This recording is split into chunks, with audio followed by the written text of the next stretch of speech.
Hello friends. তো আজকে যে মিডিয়াটেক রাউটারকে ভিতরে যেটা এই যে হটস্পট বানানোর জন্য যে ড্যাশবোর্ডটা আসে, তা সেই ড্যাশবোর্ড সেট আপের যে ফাইল থাকে সেই ফাইলটার বিষয়ে আমি আপনাকে একটু দেখাচ্ছি।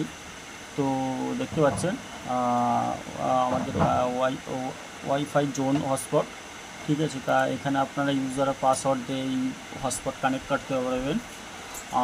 এখানে আমাদের প্যাকেজ আছে কিছু, যা এই যে 10 MB 30 দিনের জন্য 100 টাকা, 15 MB 150, এরকম প্রত্যেকটা আমরা প্যাকেজ বানিয়েছি, ঠিক আছে। আপনারা এরকম বানাতে পারবেন।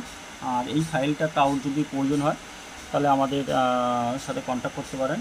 আর এই যে আমাদের অ্যাডমিন, এখানে আপনি আপনার মোবাইল নাম্বারটা এখানে দিতে পারেন। আর এখানে আপনি যে এই যে ওয়াইফাই জোন হটস্পট আছে, এখানে আপনি অন্য কোনো কিছু রাখতে পারেন, সেটা আপনার ব্যক্তিগত ব্যাপার, আপনি যে কোনো নাম এখানে রাখতে পারেন। আর এই প্যাকেজগুলো আপনার হিসেবে আপনি মডিফাই করতে পারবেন। আর এখানে এই যে সাপোর্ট যে নাম্বারটা আছে, যেরকম আমার এখানে আমার নাম্বারটা দেওয়া আছে, তাই এরকম আপনাদের নাম্বারটা আপনারা দিতে পারবেন, ঠিক আছে। এরকম এগুলো চেঞ্জ করতে পারবেন। তা এই ফাইলটার জন্য আপনারা আমার কাছে কন্ট্যাক্ট করতে পারেন। এই ফাইলটা আমার কাছ থেকে নিতে পারেন আপনারা।